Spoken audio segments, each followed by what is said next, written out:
Hello and welcome back. History with Hilbert here, bringing you another video. Now today I am going to say something that I never thought I would find myself saying when I started this history channel all those months ago. I am going to defend Miley Cyrus's actions, more specifically her right to wear dreadlocks. Now before you dislike, report and unsubscribe and march to Twitter to talk about the injustice, please just hear me out before you make your judgments on this video. Just hear me out.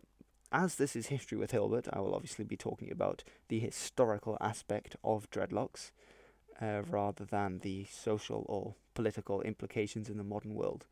I really do hope you enjoyed this video. And please do tell me what you think afterwards, if you agreed with me, if you disagreed, or anything really, yeah. So, as I said, today we are going to be talking about dreadlocks, or more specifically, a history of dreadlocks. Now, the whole controversy with Miley Cyrus wearing dreadlocks has a lot to do with this term, which is cultural appropriation. Now, the Cambridge English Dictionary definition for cultural appropriation is the act of taking or using things from a culture that is not your own, especially without showing that you understand or respect this culture. Now, it's quite an easy definition to follow, although even from such a simple definition, there are people who would say one certain thing is cultural appropriation and is wrong, and other people who would say actually that isn't, and I don't believe that that is wrong. I'm not going to be sharing any of my personal views on this. As I said, this is History with Hilbert, so I'll be looking at the history rather than the whole other debate. Now, dreadlocks are most commonly associated with Africans and with black people, and with good reason, because a lot of cultures in Africa are famous for their iconic dreadlocks. So, for example, we have a Maasai warrior here from the Maasai Mara tribe in Kenya, and they have very distinct dreadlocks, because what they actually do is they have dreadlocks, but they also dye their hair, and the way they dye their hair is they get these red roots and these ochre roots, and they grind them up, with a sort of, they grind them up, make it into a sort of paste, and then they dye their hair with it so that it's this lovely dark red color that you will see. Men and women both do this. So if you were to Google, Maasai people, you would definitely see these guys wearing these dreadlocks with the red dye in them. And yeah, that's just a picture of the red ochre dye that they use. Now, obviously, when they're dyeing the hair, I think they'd add a bit of water or perhaps some other liquid so that it's a bit more adhesive, I guess, could be the right word. But it's not only the Maasai, obviously, in Africa who do wear their hair in dreadlocks. So here we can see the woman in the background has sort of cornrows, kind of dreadlocks. I mean, I'm no expert on all the different types of dreadlocks and all the different, definitions, but I believe they're called cornrows. And she is from the Akan people, which is a tribe from Ghana. And Ghana is actually quite far from Kenya, so it does show that it's quite a widespread practice in Africa. Now, it's not just Africa which has cultures with dreadlocking or dreadlocking culture. So, as I said, there are also Yoruba priests from Nigeria, Benin, and Togo. So that's more Eastern Africa. You also have in the south of Africa the Himba from Namibia, which is an indigenous group from there who also dreadlock their hair. And as I said, the Maasai from Kenya, who have the really nice red locks from the ochre roots. From Central America, we also have Aztec priests who are depicted and I think mentioned in sources as wearing their hair in a sort of dreadlocks. So that's from Mexico, as well as Sadhu holy men from India, who are Hindu holy men who you often see with very long grey dreadlocks that they wear in sort of I guess you could call it a natural turban around their head. Yeah, you'll know what I mean. I think there's a picture of them later on. So perhaps the most famous dreadlocks are the Rastafari dreadlocks. Now here is a picture of a Rastafari man wearing dreadlocks, and Rastafari is it's a religion, but it's also a sort of cultural thing. It's a way of life for a lot of different people, and it's especially strong among African American communities across the world, and centered on Jamaica.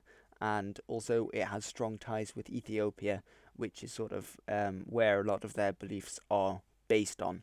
I'm not going to go into Rastafari anymore in this video, but that's just in case anyone didn't know what Rastafari was.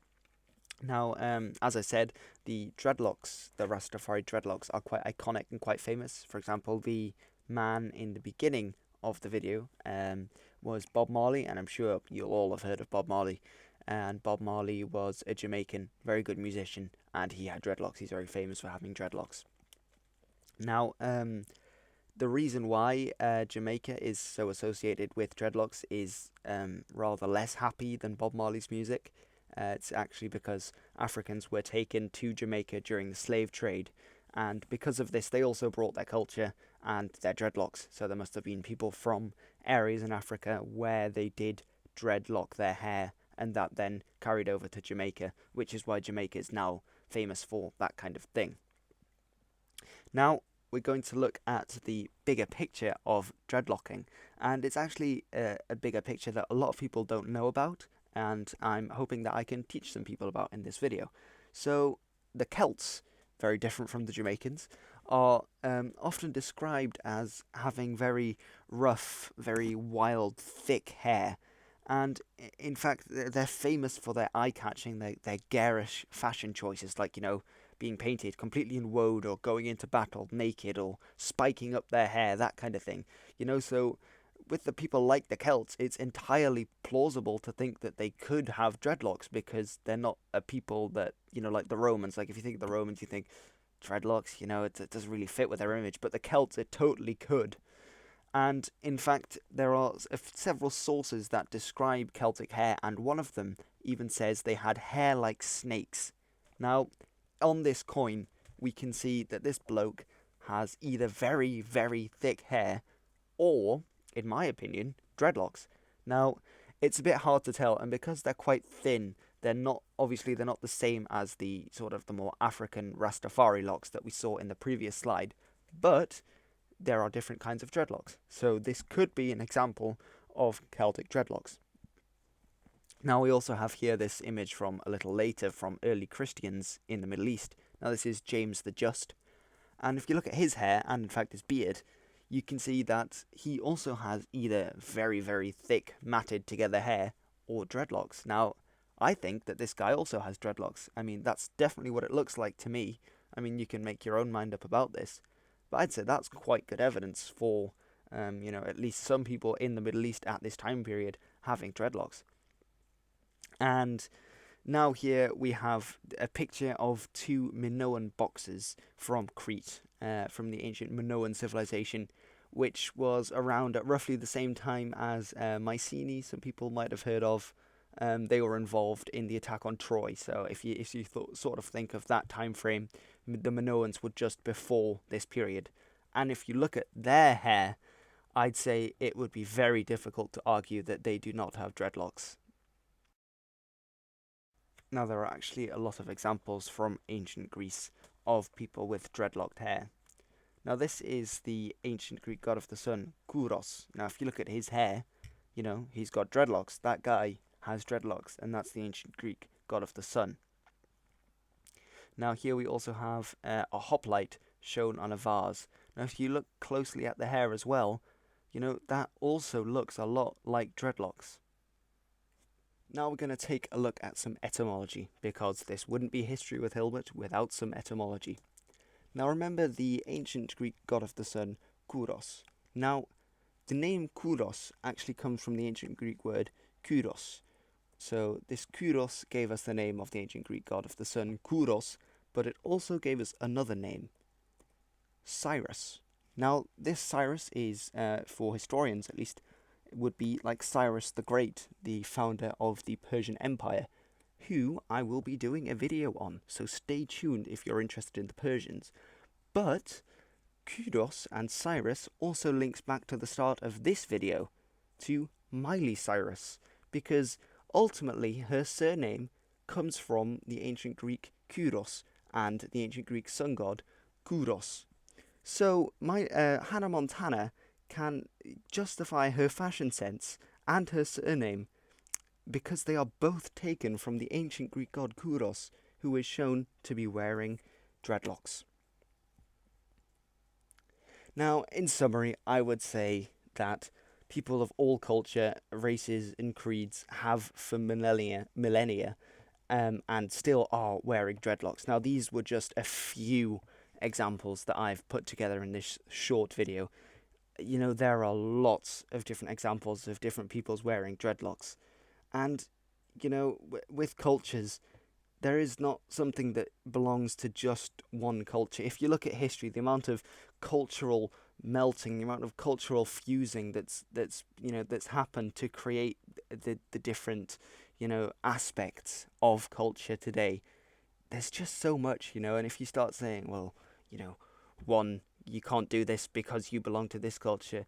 Well, actually, if you look back at your past, if you look back at the history, then you can say, actually, you can do what you want because one of your ancestors probably did have dreadlocks.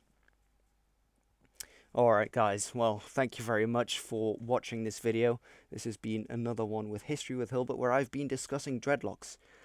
Did you enjoy this video? Please leave your feedback in the description below. Please do like it if you did enjoy. Please share it with your friends, subscribble, and follow us on Twitter. That's right, History with Hilbert is now on Twitter, at History W. Hilbert, because it didn't fit. I will leave that in the description, and I promise I will. Thank you very much to Jonas, who keeps reminding me to put things in the description when I promise. I promise I will put it in the description right away. So yeah, thanks very much for watching. Follow us on Twitter at HistoryWHilbert. I'll be leaving lots of things, important things about the channel and just historical stuff that I think you guys will find interesting. And if you want to communicate with me on a more personal level, send me a DM on Twitter, give us a follow, see where it goes. Alright guys, thanks very much for watching. This has come to an end of another History with Hilbert. I'll see you soon.